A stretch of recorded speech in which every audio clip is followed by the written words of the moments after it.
En juin dernier, on est parti avec Morgane, ma copine du coup, à Lacanau, qui est un lac à l'ouest de Bordeaux. Et on s'était dit, bah vas-y, pourquoi pas tourner une vidéo pendant les vacances et tout, ça pourrait être grave sympa. Moi, ça me fait toujours du contenu pour la chaîne et tout, c'est cool. Sauf que, on n'a pas tourné de vidéo à Lacanau. Et en gros, pendant cette vidéo, je vais vous expliquer pourquoi j'ai pas tourné de vidéo. Je trouve ça assez drôle parce qu'en plus, j'ai pas publié de vidéo pendant genre quasiment 1 an et demi. Et je reviens et je vous fais des vidéos sur pourquoi je fais pas de vidéo.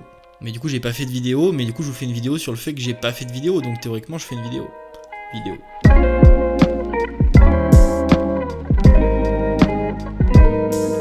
Donc je vais vous raconter tout ça de manière un peu chronologique si vous voulez. Et de temps en temps, je viendrai distiller des petits conseils. Puisque c'est le sens de cette vidéo, c'est en gros essayer de vous distiller des petits conseils si jamais vous êtes amené à faire de la vidéo voyage. Alors après, attention, je parle pas de format vlog, qui en soi sont des formats qui sont un peu réalisables, un peu comme ça. Ça paraît très simple les vlogs, c'est pas si simple que ça, mais c'est quand même plus simple que le genre de vidéo de voyage dont je vous parle. Moi je sais que je suis un grand fan par exemple de Bruno Maltor, qui fait de la vidéo voyage un peu, on va dire, quali. Si jamais vous voulez vraiment faire des beaux plans, être créatif, avoir un côté artistique, voilà, je vous parle de ça. Du coup, on a loué une voiture, on est parti à Lacanau, et on s'est dit, voilà, Morgane adore la mer, vraiment, genre, beaucoup. Moi je me suis dit directement, bon, je vais l'emmener voir la mer, comme ça elle sera contente. Sauf qu'on se pose pas de questions, on va à Lacanau Océan, qui est genre une station balnéaire. Et clairement, on s'est dirigé en plein milieu de l'œil du cyclone. En plein dans l'œil du cyclone, parce que je crois que l'œil du cyclone, milieu, pléonasme, je crois, bref. C'était en plein après-midi, en été, un samedi, et c'était juste après la réouverture des bars et des terrasses suite à la situation Covid. Donc clairement, c'était la pire situation. C'était genre bondé de monde, la plage déjà est toute petite, avec des mecs en train de fumer la chicha. Bah, sinon, j'ai pas envie de faire ce genre de vidéo voyage là, quoi. Et donc on se pose la première question, est-ce qu'on peut vraiment faire confiance dans ces lieux touristiques là? Est-ce qu'on peut vraiment se laisser porter et avoir de bonnes surprises?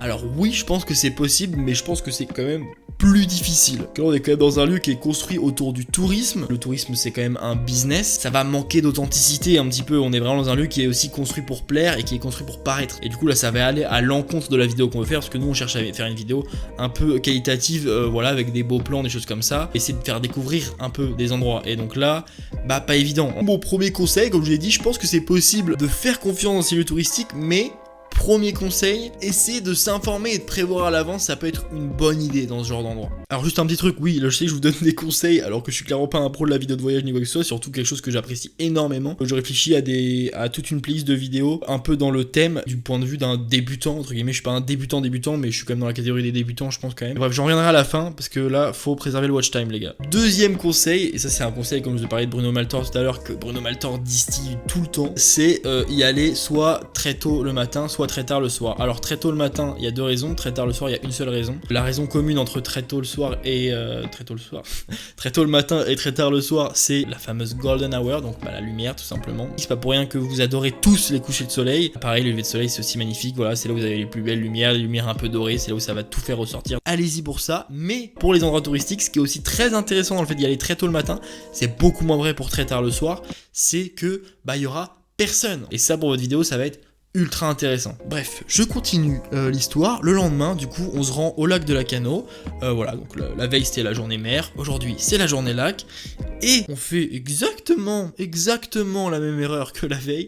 On se dit, on va aller au lac, on tape lac de Lacanau, on va en plein milieu, boum. Donc on arrive au lac de Lacanau, c'est plutôt sympa et tout, il y a pas grand monde, on trouve une petite plage, genre juste pour nous, genre un petit banc de sable d'une dizaine de mètres de largeur, un truc comme ça. Mais très rapidement ça va changer. Notre petite plage privée, elle se transforme en piscine municipale plutôt, tu vois. Et là le petit pompon, si je peux me permettre le terme, si je peux me permettre de l'oser, c'est quand un bateau vient carrément se garer genre à 10 mètres de notre plage, genre vraiment en plein milieu de notre plage et à 10 mètres de nos serviettes, vraiment. Et du coup c'est à ce moment là qu'on décide d'annuler la vidéo. Et du coup j'en viens à mon troisième conseil, choisir clairement avant de partir si vous voulez faire une vidéo ou pas. Nous on s'est retrouvés un peu dans un entre-deux, genre en mode vacances entre amoureux, farniente, un peu tu vois, genre la plage et tout, etc.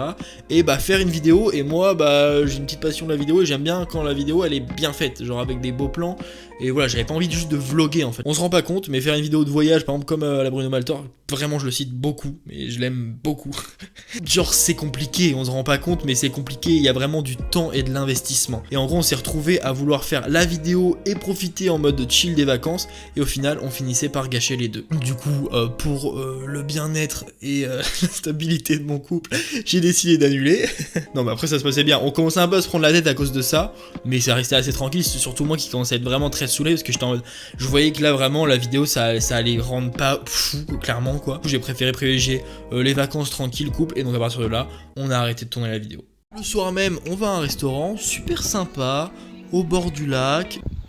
C'était grave bon et tout, etc. Et ce restaurant-là, alors c'était un peu cher, j'avoue quand même, mais bon, faut se faire plaisir en vacances. On avait eu le contact via les locaux chez qui on dormait. Et donc du coup, vous l'avez vu venir. 4e conseil, demander et se rapprocher des locaux plutôt que de tout le temps chercher sur internet. Clairement, n'oubliez pas que même s'il y a des sites internet qui sont spécialisés et tout, etc., honnêtement, je pense que ça ne remplacera jamais les gens qui habitent ici, parce qu'eux ils habitent ici, donc ils savent en fait. Pour ceux qui sont là depuis l'Octotrip, vous savez que c'était un peu ma logique de voyage, c'était voyager à travers les gens. Je me rappelle, ça faisait rigoler ma tante d'ailleurs. C'est-à-dire que moi je faisais du stop, je dormais chez l'habitant, etc., etc. Pour moi c'est la meilleure manière de voyager, parce qu'en fait là vous vous adressez que à des gens qui connaissent là où ils sont. Encore une fois, c'est très enrichissant pour votre vidéo, mais c'est très enrichissant aussi pour votre voyage, même si vous faites pas de vidéo. Cette vidéo s'adresse à vous au final.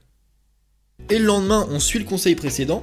Eddie de WAM, que j'ai au téléphone le matin, par rapport à WAM, par rapport à un tournage, je sais plus trop ce que c'était, qui me dit ouais, moi je suis déjà allé à la Cano et tout, il y a le Porge qui est pas très loin, je crois que c'est toi qui m'as dit ça, Ed, je sais plus, mais je crois que c'est toi. On va au Porge, pas incroyable, mais sympa. La plage était immense, je n'ai jamais vu une plage aussi immense de toute ma vie, vraiment. Alors, vraiment, à la Cano, on était séparés de grand max d'1 mètre avec les gens. Là, vraiment, sans mentir, au port, j'avais genre 100 mètres, vraiment, d'écart entre chaque personne. Après, on était au milieu des nudistes aussi, donc c'était un peu marrant. Après, c'était que des petits vieux, puis du coup, ils étaient à 100 mètres, donc ça allait. Et pour moi, l'apogée du voyage, vraiment, en vrai, il y a eu toute une construction. Il y a eu un crescendo entre vraiment le début, qui était vraiment le moins bien pour moi, et la fin qui était le meilleur, et que je vais vous raconter maintenant. On en avait marre un peu des lieux touristiques et tout, bon, surtout moi, je suis très chiant avec ça. Je me dis, allez, let's go, on l'improvise complet. Je mets un point GPS au pif autour du lac, sur un petit chemin que je trouve, je sais pas trop ce que ça donne, ça a l'air d'être en plein milieu de la forêt. On se dit, vas-y, on va se faire un petit pique-nique au bord du lac, Nick, on va trouver. C'était très stylé, putain. Très rapidement, on quitte la route, on se retrouve sur des chemins de terre, des chemins un peu ensablés, puis ça commence carrément à être genre bien sablonneux. Bien sablonneux. Clairement, c'est un peu dangereux pour la voiture. En plus, on avait vraiment une voiture de location, une Clio qui plus est. Du coup, on décide de garer la voiture et il nous restait pas grand chose à faire à pied, quoi. Je précise encore une fois que là, vraiment, c'était de l'improvisation totale. La pinette se dégage tranquillement. La grandeur du lac se dévoile sous nos yeux. Le soleil qui se couche dedans. La végétation un peu typique, un peu du lac, mais genre pas trop abondante. Des petites cabanes de pêcheurs. Une petite plage, genre d'une dizaine de mètres, grand max. Privée, juste pour nous. Elle a été créée pour nous, vraiment. Et surtout, personne. Pour moi, c'était vraiment le meilleur moment du voyage de loin. Et ça reste même, je pense, un très bon souvenir de voyage. Genre vraiment, genre... ce genre de petit moment magique et de satisfaction aussi où tu te dis putain, on a tenté un truc au pif, au culot, et ça a tellement marché. Et du coup, j'en viens à mon 5e et dernier conseil qui est complètement contradictoire avec le premier, improviser. Parce que clairement, on a connu le meilleur moment en improvisant complètement en fait. Et à la fois, on a connu le pire en improvisant. Et je sais pas si vous l'avez compris, mais la thématique de cette vidéo et la thématique globale un peu du voyage, c'était un peu ça en fait. C'était genre improviser ou prévoir. Je pense que c'est c'est pas une réponse que je vais vous dire, vous allez peut-être vous dire putain la conclusion elle est claquée frère. Mais c'est improviser et prévoir, genre vraiment les deux. Genre un savant mélange. Après dans des lieux touristiques comme ça, je pense que vous pouvez réellement pas vous permettre uniquement d'improviser. Par contre je pense que vous pouvez vous permettre d'uniquement prévoir. Mais après ça dépend aussi de votre éthique de voyage. Moi ça me saoule de tout le temps prévoir. En improvisant, faut être très déçu. Mais aussi faut savoir que ça peut être une franche réussite genre. Johanna.